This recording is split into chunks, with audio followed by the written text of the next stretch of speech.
Hello, everyone, and welcome back to Buddhist Insights. So this evening we have our favorite female monk, Ayya Soma. So Ayya Soma will be leading the meditation. So we'll start with doing some chanting, and then we'll have a period of meditation. And after that, she'll be giving a talk. The topic of this talk came from one of the wonderful quotable quotes of Ayya Soma. So we'll get into that after the meditation. So we'll start with chanting the Ratana Sutta as usual. So you can find the link at the top of the live chat. So please go ahead and pull that up and you can join in for the chanting. Okay. All right. Welcome, everyone. Namo tassa bhagavato arahato samma sambuddhassa. Namo tassa bhagavato arahato samma sambuddhassa. Namo tassa bhagavato arahato samma sambuddhassa. Yani bhutani samagarani bhummani vayani vahantaleke. Sabeva bhuta sumana bhavantu atopi saka chasunantu bhasitam. Tasmani bhutani sameta sabe metam karota manusiya pajaya. Devacharato chaharanti evaling tasmahine rakata apamatam. Yang kinchivitang idavahurang vasage suvayang ratanang panitang. Nano samangati tathagatena idampi buddhe ratanang panitang. Edena sachena suvati hotu. Kayam viragang abatang panitang gadajjaga sakyamuni samahito. Natena dhammena samati kinchi edampi dhamme ratanang panitang. Edena sachena suvati hotu. Yang buddha seto parivarnayi suching samadhimanandarikanyamahu. Samadhina tena samona vrijjati dampi dhamme ratanang panitang. Etena sachena suvati hotu. Ye bhungala tasatang pasata chatari etani yugani honti. Te dakineya sugata sasavaka etre sudinnani mahapalani. Edampi sanghe ratanang panitang etena sachena suvati hotu. Ye supayuta manasa dalhena nekamino gotamasa sanamhi. Te patipata matang vigaiha lanthamutanim buddhing punjamanam. Idampi sanghe ratanang panitang etena sachena suvati hotu. Yatinda kilo pataving sito siya chatu vivate via sampakampiyo. Chatu pamang samburisang vadami yo arya satchani apeksha pasati. Yedampi sanghe ratanang panitang etena sachena suvati hotu. Ye Ariya Satchani Vibhavayanti Gambhira Panyena Sudesitani Kinchapi Te Honti Pusapamata Nate Bhavangata Mangadiyanti Idampi Sanghe Ratanang Panitang Etena Sachena Subhati Hotu Sahava Sadhasana Sampadaya Taya Sudhamma Jahita Bhavanti Sakaya Dete Vichike Chitancha Sirambatang Vapiyadati Kinchi Chatuhapaye Chave Pamoto Chachabitana Niavambo Katung Idampi Sanghe Ratanang Panitang Etena Sachena Subhati Hotu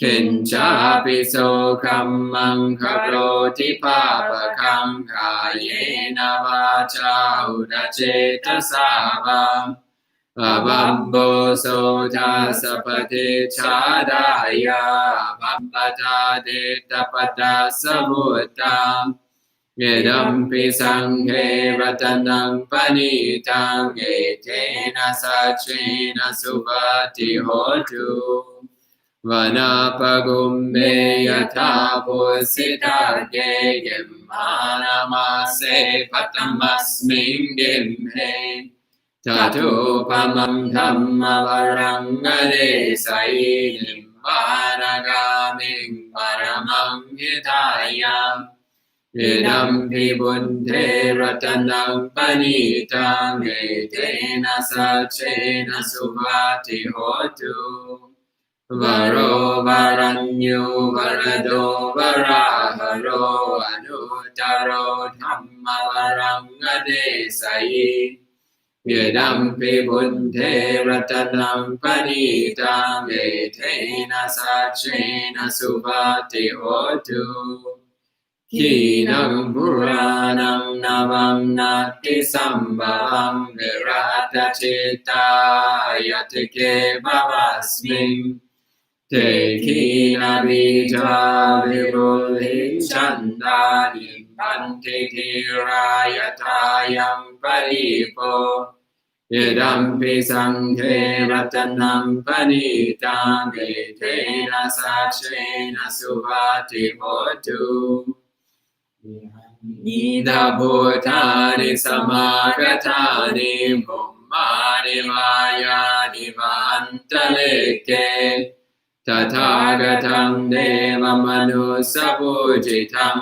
Buddham Namasama Subhati Hotu Yani Bhutani Samagatani Bhummani Vayani Vantaleke Tathagatam Deva Manusapujitam Dhammam Namasama Subhati Hotu Yani Bhutani Samagatani Bhummani Vayani Vantaleke Tathagatam Deva Manusapujitam Sangham Namasama Subhati Hotu Etena Sachavanjena Dukkhavu Pasamentu Te Etena Sachavanjena Bhayavu Pasamentu Te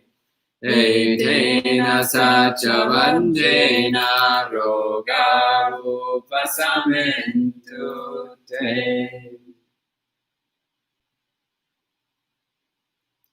All right. You can now relax and get into a comfortable position.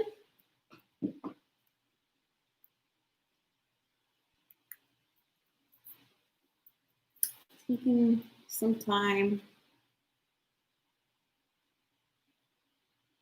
to perhaps rock the body from side to side. Making sure our back is up straight.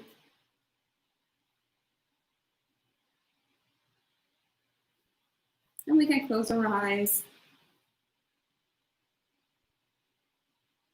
and take a few deep breaths.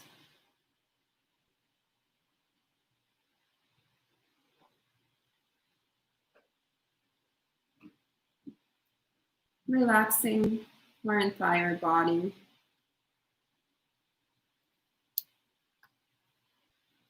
Starting from the tip of the head, all the way to the tip of the toes.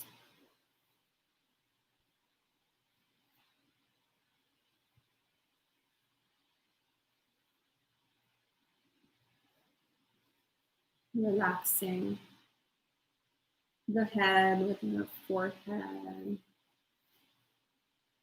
jaw, mouth, tongue.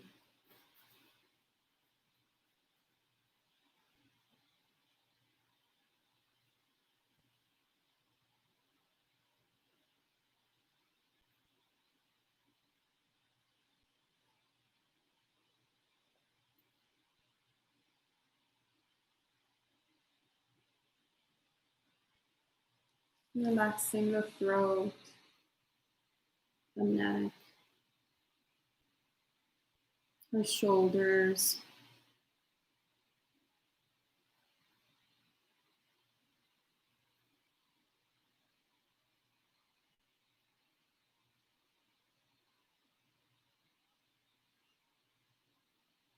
relaxing the belly, the arms, the legs, the feet.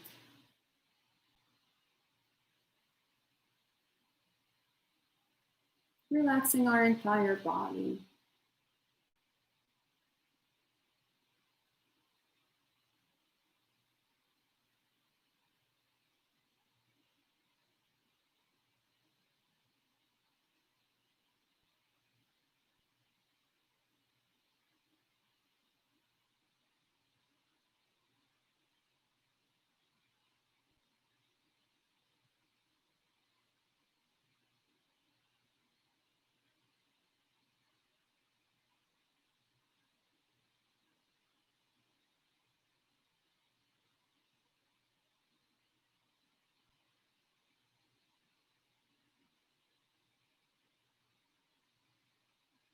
And we can lift our attention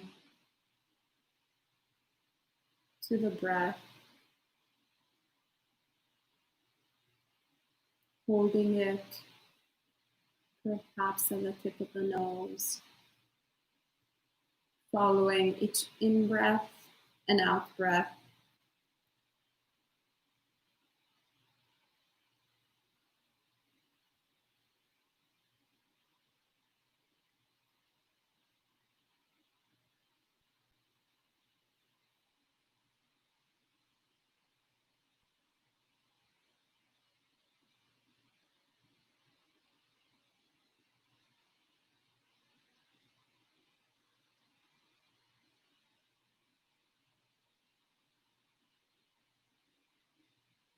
Closely watching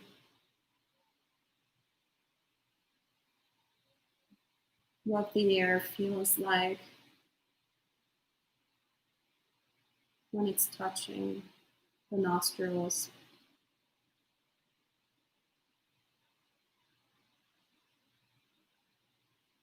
Being aware if our breath is short or if our breath is long, without forcing it, just watching its natural course.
If thoughts appear in the mind and we get distracted, we don't need to make a problem out of it.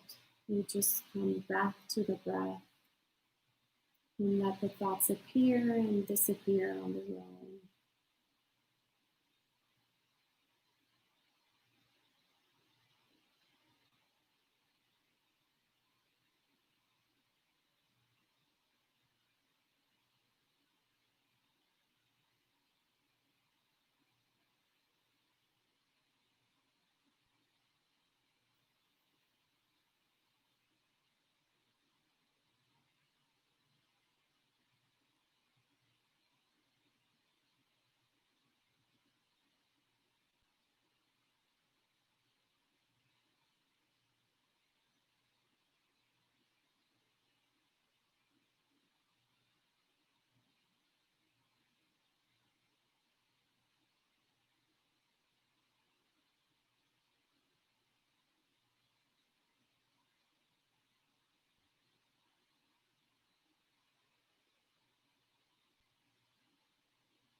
body if needed.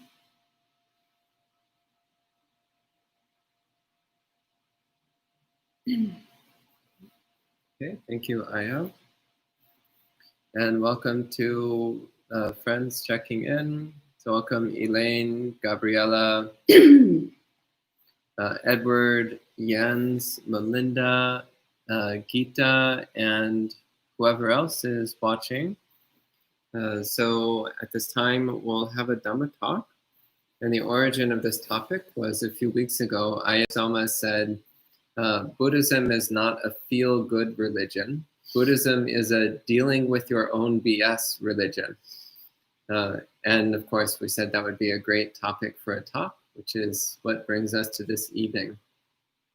So hello also to Mark and Belinda. Happy to see all of you joining in. So I'll go ahead and pass it over to Ayya Soma to talk a little bit about this wonderful topic. Right. Well, we can start by doing an homage to our teacher. Namo tassa bhagavato arahato samma sambuddhassa. Namo tassa bhagavato arahato samma sambuddhassa. Namo tassa bhagavato arahato samma sambuddhassa. Buddham dhammam sangham namasami.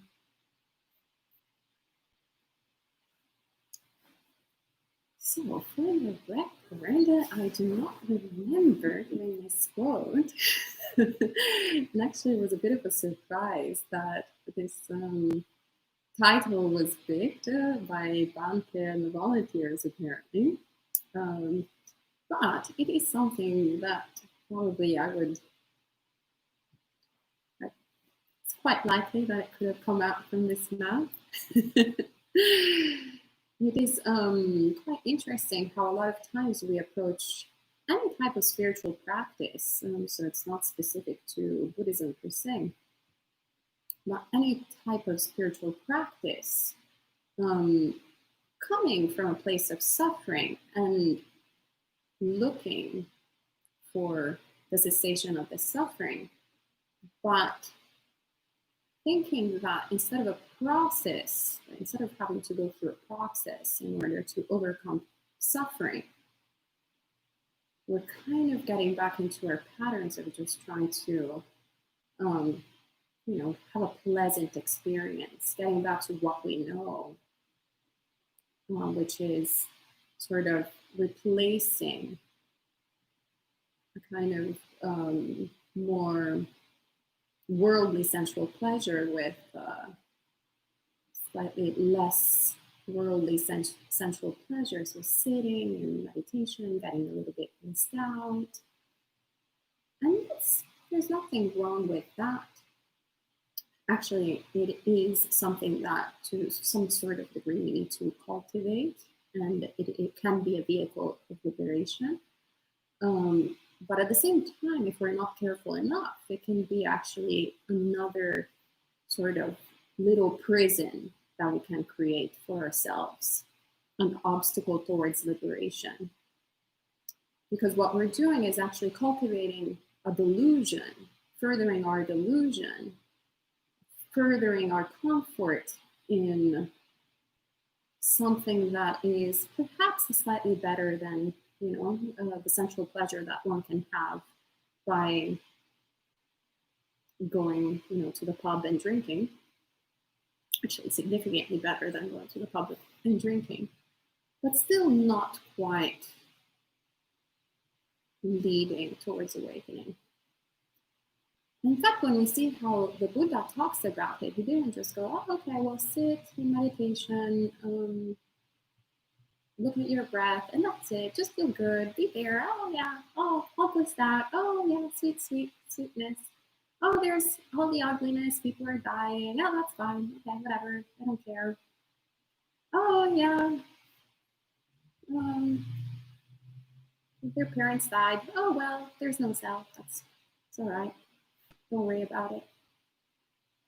So he never actually encouraged us to pretend that suffering isn't there and focusing only on the sort of blissful experiences that we can have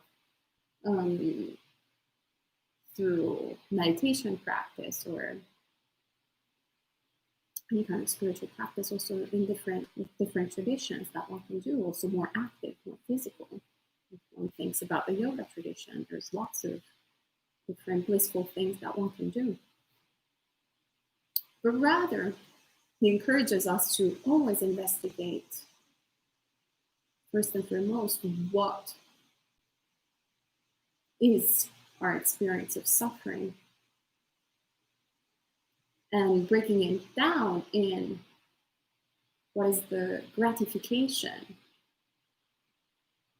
not denying that there is a pleasant experience in every single thing that we do and that we are wrapped up and that we're attached to. What is the danger in it? And what is the escape? And normally, what we tend to do if we start looking at our mind is thinking that whenever we're having an unpleasant experience, the escape is to search for something gratifying. So getting back to another pleasant sensual experience. But the Buddha offers us a way out of that, something that actually has more solidity, more substance, which is letting go of that pursuit of constantly searching for sensual pleasure. Letting go and renouncing, which is the biggest sort of core of Buddhist practice altogether. And in this process, we have to, it's inevitable, but we have to look inwards and we have to be really honest with what are our intentions in the mind. What are the patterns that we have? Really mapping fully what we can map within our life, within this life. So what are the different neuroses that we're experiencing that we can trace back to our upbringing, we can trace back to what happened yesterday, a week ago, 10 years ago, 20 years ago, 30 years ago, 40 years ago, however long you are. However long we can remember, whatever kind of causes and conditions that we can sort of trace back. And then, of course, there's all this unknown other stuff that we can't really trace back unless we cultivate superpowers and we can recollect past lives that is there. But within this life, we can become aware of at least some crass patterns and looking at the mind and seeing how the kilesas, the defilements of the mind, what kind of shape and form are they taking? How is greed manifesting? How is hatred manifesting? How is delusion manifesting?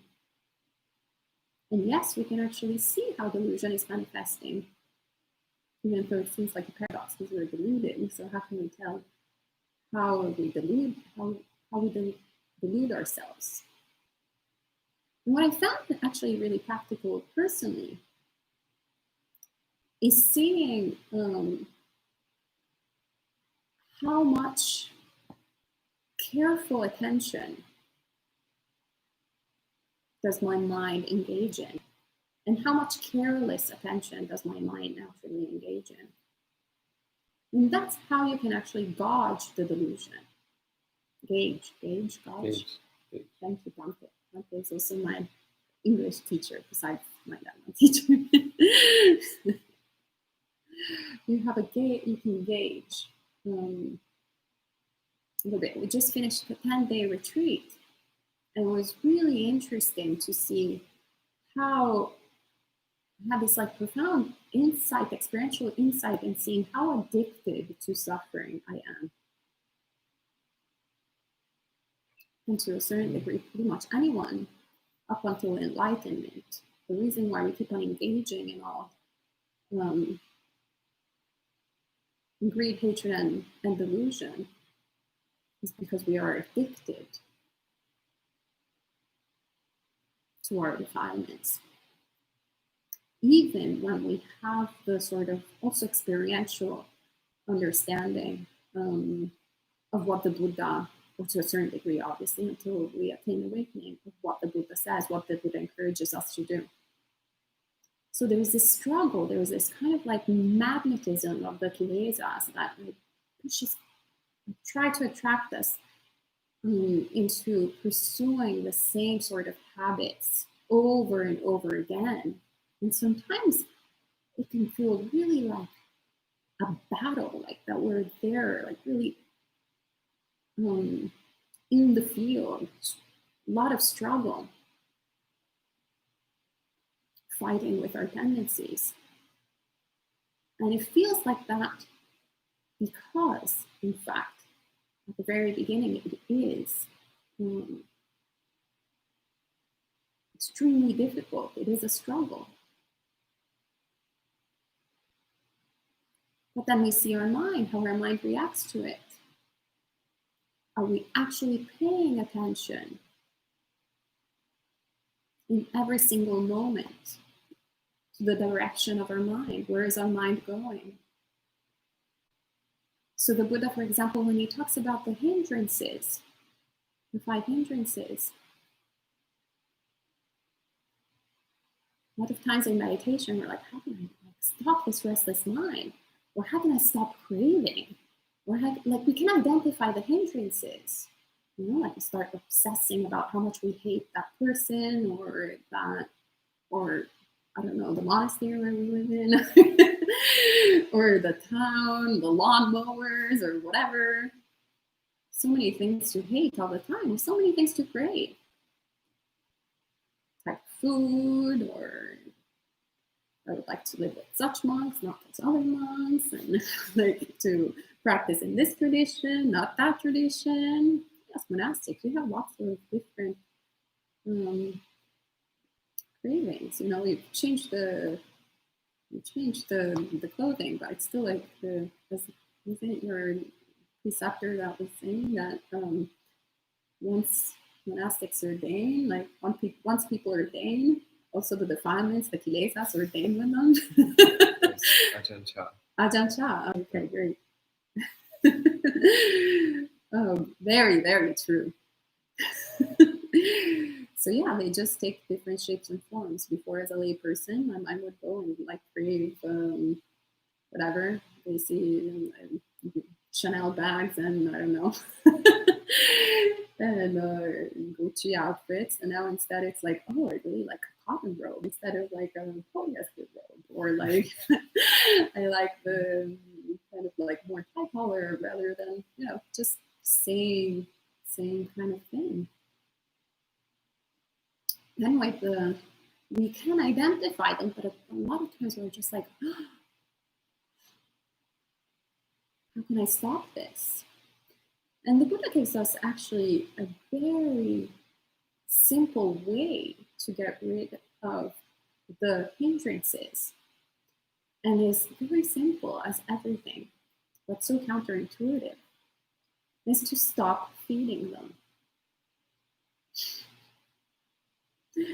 So it's not that the hindrances appear by themselves, they have a sort of their own existence. It's not that greed is just there by its own accord, and ill will is there by its own accord, and sloth and torpor is there by its own accord. But rather, we do, on a constant basis, we're feeding them.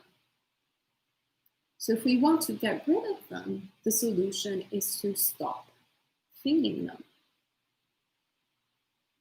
And how do we stop feeding them? Through careful attention. So through really looking in every single moment, what are our actions through body, speech, and mind? And we'll see how careless attention is in fact the way of the kilesas, is the nourishment of the kilesas.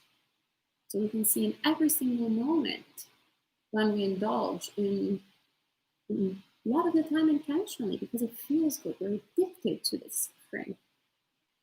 We start hating something, we're like, oh yeah, but actually this is not in accordance to Dhamma, but it does taste really good to start complaining mentally about the lawnmowers, for example. I'm very triggered by the lawnmowers that appear nonstop here in New Jersey. During the retreat, my mind at a certain point was nonstop focusing on the 5 like different lawnmowers and leaf blowers that were around. There was this afternoon that was really intense.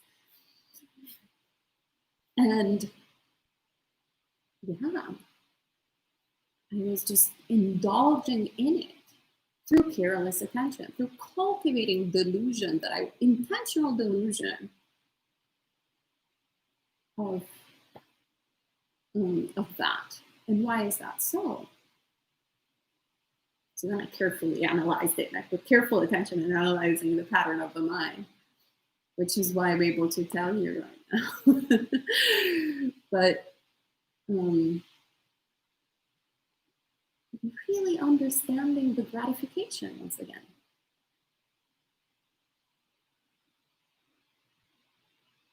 Because it does feel good to hate things. It does feel good to crave things. It does feel good to obsess about things over and over again, and creates restlessness. It feels good to just kind of like, oh, so blissful, so sleepy, you know. And also feels so good also to start thinking about parts of the Dhamma that are the ones that arise doubt in our mind. It occurred to me a while back that I was putting a lot more attention, a lot more effort actually, into analyzing parts of the suttas that I would find that were of sort of doubtful kind of historical accuracy. The scholars were all sort of doubting whether or not it was words of the Buddha, or parts that were a little too obscure, where I'm like, so much effort in contemplating that and doubting sort of the whole body of the Dhamma based on a few single things, rather than actually putting attention on the big pyramid of really wholesome and certain Dhamma that whenever I was practicing would really make an impact in the mind. And in this process, being very careless about it, practicing the delusion of not realizing that there's always a consequence, that whenever we indulge in obsessing, for example, about all the different marks of the Buddha, and then going like, oh, well, really? I don't know about these marks of the Buddha, so probably actually all of this is a little bit fluff. Am I really sure that I'm practicing the right religion? I'm not really. Did the Buddha really have like a really weird like thing on the head? Spending hours obsessing about this through careless attention. That creates lots of restlessness, lots of doubt in the mind. And so the Buddha encourages us actually specifically, because just like we do that, was no different 2,500 years, was no different thousands of eons ago. The nature of the mind is always the same. So it gives a very simple instruction. Stop paying attention. Stop focusing, putting the mind towards things that generate doubt, that generate lack of faith, and point instead your mind towards the Dhamma that generates faith. Sometimes we're like, but still, I can't get, is it even possible to have a mind without hindrances? And I have a beautiful quote from the Buddha that I wrote down here. Says, very simple, down to earth, doesn't require any like kind of special superpower or attainment of any sort. But he says, when a noble disciple listens to the Dhamma with eager ears, attending to it as a matter of vital concern, directing his whole mind to it, on that occasion the 5 hindrances are not present in him. Masuka. It's so wonderful. I remember the first time I read that, my mind, in fact, was reading with eager ears, attending to it as a matter of vital concern, directing the whole mind towards it. And the 5 hindrances weren't there. So it's just as simple as that. You can feel it whenever we point our mind towards it. So cultivating, stop nourishing the unwholesome and starting to cultivate the wholesome.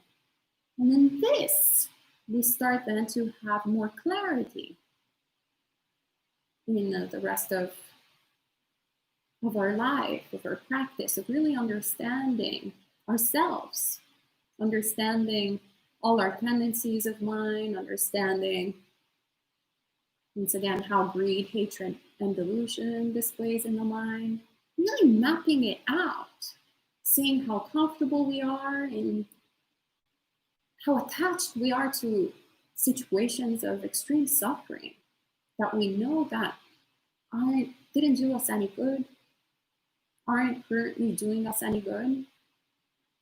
But because we know them, it's kind of comfortable. So we're attached to the comfortable part of it. So we become more and more clear of this, and we develop more and more energy, more and more mindfulness to actually start cultivating, taking a different direction altogether. And the more we practice that way with ourselves, and the more we're also able to do it with others. We stop being uncomfortable that other people are suffering around us. We stop trying to make places where spiritual practice, whether it's a temple, whether it's a meditation class, whether it's a group, wherever we go and practice with others, we stop wanting it to be all polished and nice and like, oh, I just want to go here, relax, not think about anything.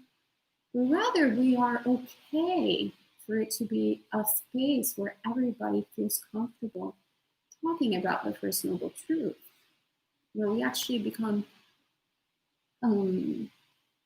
support for people who are suffering without feeling the need to tell them that to deny the experience that they're having,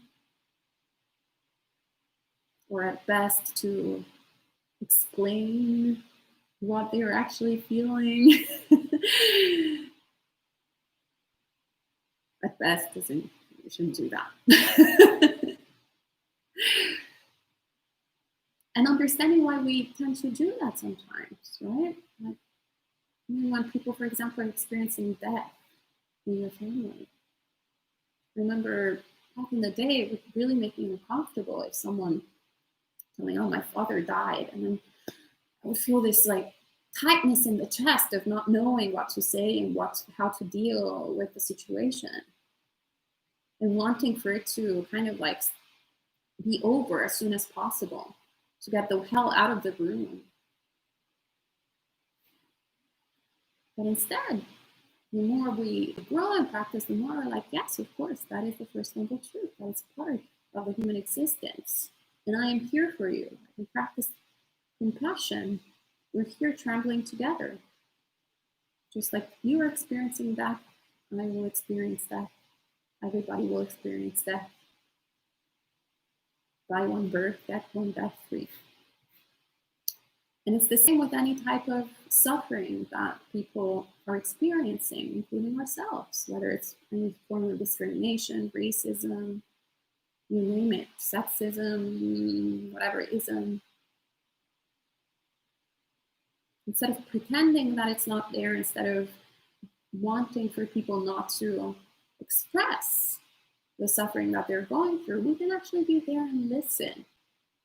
And instead of equating our suffering to theirs, just because we're suffering too, instead of making it all about us, we can create the room, we can let go of our self-obsession and make space for others to feel comfortable. Because we're not attached anymore to the feeling good or wanting to space out and cultivate more and more delusion, but we're actually really putting right effort in cultivating the mind, dealing with our own BS and dealing with helping others dealing with their BS as well. And that's when my understanding of the path is that we're actually practicing the Noble Eightfold Path, which eventually then inevitably will lead to the cessation of suffering for all living beings, including ourselves. So I guess that's all that's coming to mind today. So. Well, thank you very much, Ayya, for that wonderful talk. So at this time, if anyone has any questions or comments, please go ahead and type them in and I'll read them out for Ayya to answer. We have some thank yous. And Adriana says, I have tons of BS and I am so ready to deal with it. Great. Yeah. Right intention. It's very great. Yeah, some more thank yous coming in. No questions so far, but maybe we can wait a few seconds and see if any questions appear. We're looking forward to an early night. And we can all go and deal with our own. Yes. Okay, well, I'm not seeing any questions appearing, so we might be calling it an early night then. Should all go and read the suttas and cultivate right view. And also remember to keep joining in. Mornings at 8 a.m. for sutta study. So tomorrow we'll be finishing up the Chunky Sutta. And every evening at 7:30 p.m. we have chanting, meditation, and Dhamma talk. And tomorrow evening will be monk chat. So our weekly opportunity to ask any questions you might have that are even vaguely related to Buddhism and see what the panel of monks might answer, what sort of answers you might get out of us. And yes, Adriana, thank you for reminding people to support the monastery. There's a link to the website to donate now. So if you'd like to support us, it certainly is great. It helps keep us existing. And please keep up with your practice. So thank you all for joining in. We'll end with 3 sadhus. Sadhu, sadhu, sadhu. And see you next time.